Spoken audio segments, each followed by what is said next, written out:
Anda memegang gunting pangkas, siap memberi potongan rambut baru untuk tanaman di kebun Anda bulan Maret ini. Tapi, tahukah Anda bahwa satu potongan yang salah bisa menjadi hukuman mati bagi pohon kesayangan Anda?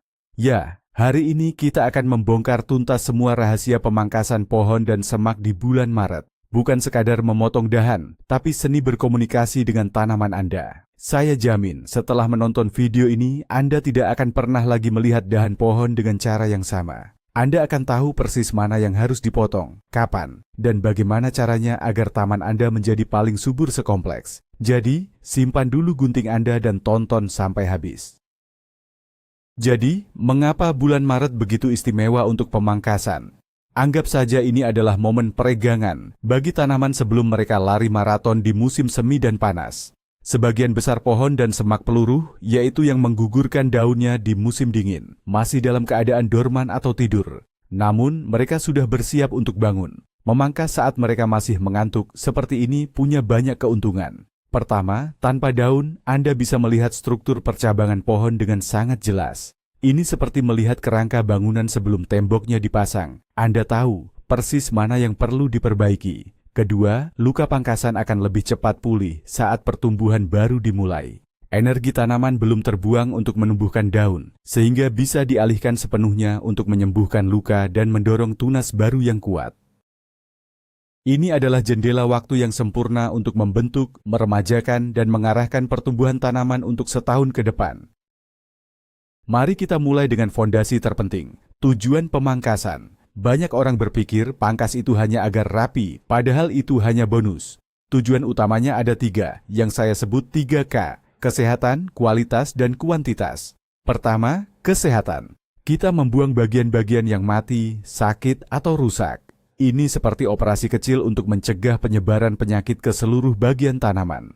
Kita juga memangkas cabang yang saling bersilangan dan bergesekan, karena gesekan itu bisa menciptakan luka yang menjadi pintu masuk bagi hama dan penyakit. Dengan sirkulasi udara yang lebih baik di antara cabang, kita juga mengurangi kelembapan yang bisa memicu tumbuhnya jamur. Jadi, pemangkasan adalah tindakan preventif untuk menjaga tanaman tetap bugar dan kuat, bukan sekadar kosmetik untuk kebun Anda. Ingat, tanaman yang sehat adalah tanaman yang bahagia dan produktif. Tujuan kedua adalah kualitas. Ini sangat relevan terutama untuk pohon buah dan tanaman berbunga. Dengan mengurangi jumlah cabang, kita memusatkan energi tanaman ke cabang-cabang yang tersisa. Bayangkan, jika Anda punya 10 keran air yang menyala dari satu sumber, alirannya pasti lemah. Tapi jika Anda tutup 8 keran, 2 keran yang tersisa akan menyemprotkan air dengan sangat deras. Begitu pula dengan tanaman. Energi yang tadinya tersebar untuk menghidupi banyak cabang yang tidak produktif, kini bisa difokuskan untuk menghasilkan buah yang lebih besar, lebih manis, dan bunga yang lebih lebat serta berwarna cerah. Anda secara efektif memberitahu tanaman, "Hei, jangan buang energimu di sini, fokuskan ke sana." Hasilnya adalah kualitas panen dan tampilan bunga yang jauh lebih superior dibandingkan jika dibiarkan tumbuh liar tanpa arah. Tujuan ketiga adalah kuantitas, yang mungkin terdengar kontradiktif. Bagaimana bisa membuang cabang justru meningkatkan hasil? Kuncinya adalah produktivitas jangka panjang. Untuk pohon buah, pemangkasan merangsang pertumbuhan tunas-tunas baru yang akan berbuah di tahun-tahun berikutnya. Ini adalah proses peremajaan. Tanpa pemangkasan, pohon akan menjadi terlalu rimbun, bagian dalamnya tidak terkena sinar matahari, dan akhirnya cabang-cabang tua menjadi kurang produktif. Dengan memangkas, Anda tidak hanya memastikan panen yang baik tahun ini, tapi juga mempersiapkan pabrik buah untuk terus berproduksi secara optimal di masa depan. Anda menyingkirkan yang tua dan tidak efisien untuk memberi jalan bagi yang muda dan penuh potensi. Jadi, pemangkasan adalah investasi untuk masa depan kebun Anda, memastikan panen yang melimpah dari tahun ke tahun. Sekarang, mari bicara soal peralatan. Anda tidak bisa melakukan pekerjaan yang baik tanpa alat yang tepat. Ada 3 alat utama yang wajib dimiliki setiap tukang kebun. Pertama adalah gunting pangkas tangan atau pruners. Ini adalah alat andalan Anda untuk memotong cabang-cabang kecil berdiameter hingga 2 cm. Ada 2 jenis utama, bypass dan anvil. Saya sangat merekomendasikan tipe bypass, di mana 2 bilah tajamnya bergerak melewati satu sama lain seperti gunting biasa. Ini menghasilkan potongan yang sangat bersih dan rapi, yang penting untuk kesehatan tanaman. Tipe anvil, yang satu bilahnya menekan cabang ke landasan datar, cenderung meremukkan batang dan bisa merusak jaringan tanaman. Jadi, investasikan pada gunting bypass yang berkualitas baik, terasa nyaman di tangan Anda, dan Anda akan menggunakannya selama bertahun-tahun.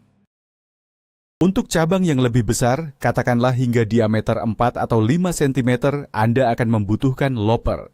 Ini pada dasarnya adalah gunting pangkas raksasa dengan pegangan yang panjang. Pegangan panjang ini memberi Anda daya ungkit atau leverage yang jauh lebih besar, memungkinkan Anda memotong cabang tebal dengan sedikit usaha. Sama seperti gunting pangkas, pilihlah loper tipe bypass untuk mendapatkan hasil potongan terbersih. Saat memilih loper, perhatikan panjang dan bahan pegangannya. Pegangan yang lebih panjang memberi lebih banyak kekuatan, sementara bahan seperti aluminium atau fiberglass membuatnya lebih ringan dan tidak melelahkan untuk digunakan.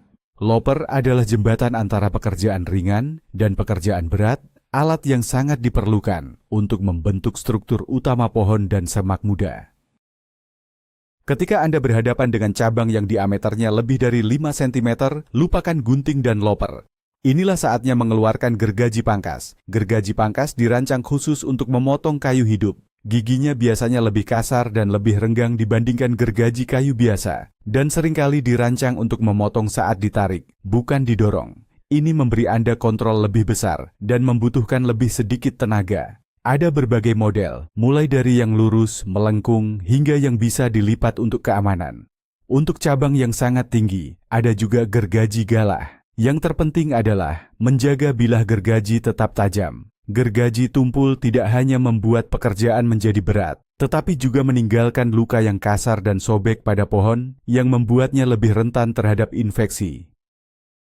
Satu hal yang sering dilupakan, namun sangat fatal jika diabaikan, adalah sterilisasi alat. Anggaplah alat pangkas Anda adalah pisau bedah untuk tanaman. Anda tidak mau dokter menggunakan pisau kotor, bukan? Setiap kali memotong, Anda berisiko memindahkan patogen seperti jamur, bakteri, atau virus dari satu tanaman ke tanaman lain. Ini seperti menyebarkan wabah tanpa disadari. Caranya sangat mudah. Siapkan larutan pemutih dengan perbandingan 1:9 dengan air, atau gunakan alkohol isopropil 70%. Sebelum mulai bekerja, dan terutama setelah memotong bagian yang sakit atau setelah selesai dengan satu pohon dan akan pindah ke pohon lain, bersihkan bilah alat Anda.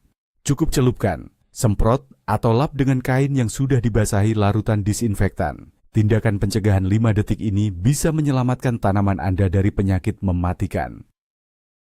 Sekarang kita masuk ke teknik dasar. Aturan pertama dan termudah untuk diingat adalah 3D, Dead, Damaged, Diseased. Artinya hal pertama yang harus Anda cari dan potong adalah semua cabang yang mati, rusak, atau sakit. Cabang mati biasanya kering, rapuh, dan tidak memiliki tunas hidup. Cabang rusak bisa patah karena angin atau tertimpa sesuatu. Cabang sakit mungkin menunjukkan perubahan warna yang aneh, ada jamur, atau pertumbuhan yang tidak normal. Buang semua ini tanpa ragu-ragu. Membuang bagian-bagian ini tidak memerlukan pemikiran rumit tentang bentuk atau estetika. Ini adalah tindakan kebersihan mendasar yang akan langsung meningkatkan kesehatan dan penampilan tanaman Anda. Lakukan ini sebagai langkah pertama, dan Anda sudah menyelesaikan 50% pekerjaan pemangkasan dengan benar. Setelah 3D selesai, langkah selanjutnya adalah mengatasi kemacetan lalu lintas di antara cabang. Cari cabang-cabang yang tumbuh ke arah dalam, menuju pusat tanaman, bukan keluar. Cabang-cabang ini tidak akan mendapatkan cukup cahaya dan hanya menghabiskan energi. Potong mereka. Kemudian cari cabang yang saling bersilangan dan bergesekan. Gesekan ini dapat mengikis kulit kayu, menciptakan luka terbuka yang rentan terhadap penyakit. Biasanya Anda harus memilih salah satu dari 2 cabang yang bersilangan itu dan membuangnya. Pilihlah cabang yang posisinya lebih baik, lebih kuat, dan tumbuh ke arah yang diinginkan. Tujuannya adalah menciptakan struktur yang terbuka, di mana setiap cabang utama memiliki ruangnya sendiri untuk tumbuh dan menerima sinar matahari, serta sirkulasi udara yang baik. Berikutnya, mari kita bahas tentang sucker dan water sprout.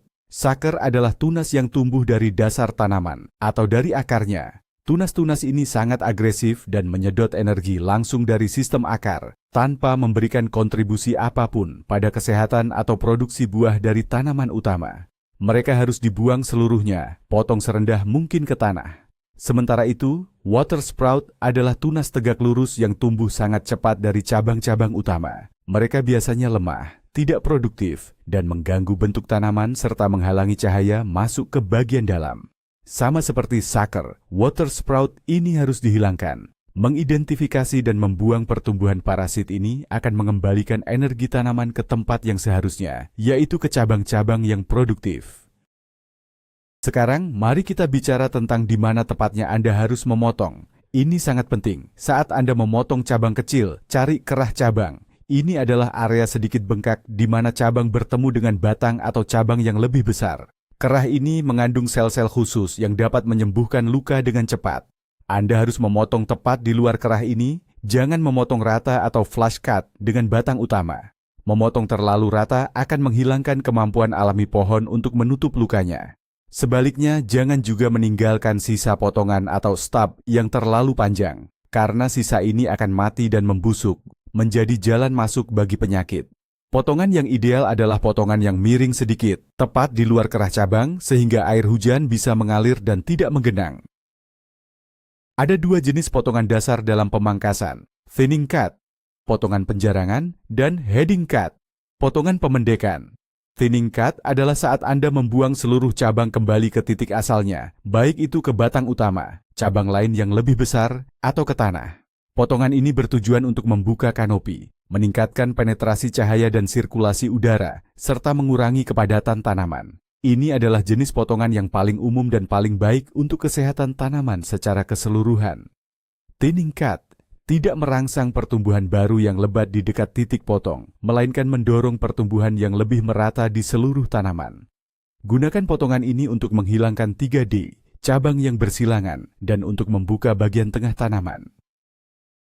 Jenis potongan kedua adalah heading cut. Ini adalah saat Anda memotong ujung cabang, tidak membuangnya seluruhnya. Potongan ini dilakukan tepat di atas tunas yang sehat yang menghadap ke arah luar. Tujuannya adalah untuk merangsang pertumbuhan baru dari tunas tersebut dan beberapa tunas di bawahnya. Heading cut akan membuat tanaman menjadi lebih lebat dan rimbun. Teknik ini sering digunakan untuk membentuk semak pagar atau untuk merangsang percabangan pada tanaman muda. Namun, hati-hati, jika terlalu banyak melakukan heading cut, Anda bisa mendapatkan pertumbuhan yang sangat lebat dan kusut di bagian luar tanaman, sementara bagian dalamnya tetap gelap dan tidak produktif. Gunakan teknik ini dengan bijak, hanya jika Anda benar-benar ingin mendorong percabangan di area tertentu. Mari kita terapkan ini pada beberapa tanaman spesifik. Untuk pohon buah seperti apel dan pir, pemangkasan di bulan Maret sangat krusial untuk panen yang baik. Tujuannya adalah menciptakan bentuk seperti mangkuk terbuka atau pemimpin pusat yang dimodifikasi. Bentuk mangkuk terbuka memungkinkan sinar matahari mencapai semua bagian pohon, yang penting untuk pematangan buah. Buang semua cabang yang tumbuh tegak lurus di tengah, water sprout, untuk membuka pusat pohon. Pangkas juga sepertiga dari pertumbuhan tahun lalu untuk mendorong pertumbuhan tunas buah yang baru. Ingat, pohon apel dan pir berbuah pada kayu yang berumur 2 tahun atau lebih. Jadi jangan membuang semua cabang tua, tetapi lakukan peremajaan secara bertahap setiap tahun. Bagaimana dengan semak mawar? Kebanyakan mawar modern, seperti hybrid tea dan floribunda, harus dipangkas cukup keras di akhir musim dingin atau awal musim semi, jadi Maret adalah waktu yang ideal. Mawar jenis ini berbunga pada pertumbuhan baru yang muncul di musim itu. Pemangkasan keras akan merangsang tumbuhnya batang-batang baru yang kuat dan akan menghasilkan bunga-bunga besar yang indah. Jangan takut untuk memotongnya. Potong semua cabang yang mati, lemah, atau lebih tipis dari pensil. Sisakan sekitar 3 hingga 5 batang utama yang paling sehat, dan pangkas batang-batang ini hingga tingginya hanya sekitar 20 hingga 30 cm dari tanah. Pastikan setiap potongan dibuat miring, sekitar setengah sentimeter di atas tunas yang menghadap keluar. Sekarang bagian yang paling penting, apa yang tidak boleh dipangkas di bulan Maret. Ini adalah kesalahan terbesar yang sering dilakukan pemula. Beberapa tanaman, terutama semak yang berbunga di awal musim semi, menghasilkan kuncup bunga pada pertumbuhan dari tahun sebelumnya, atau yang disebut old wood. Contoh klasiknya adalah Forsythia, lilac, dan beberapa jenis hydrangea seperti mophead dan oak leaf. Jika Anda memangkas tanaman-tanaman ini di bulan Maret, Anda secara harfiah sedang membuang semua bunga yang akan mekar di musim semi itu. Aturan praktisnya adalah, jika tanaman berbunga sebelum bulan Juni, pangkaslah segera setelah selesai berbunga. Jika berbunga setelah bulan Juni, maka aman untuk dipangkas di bulan Maret.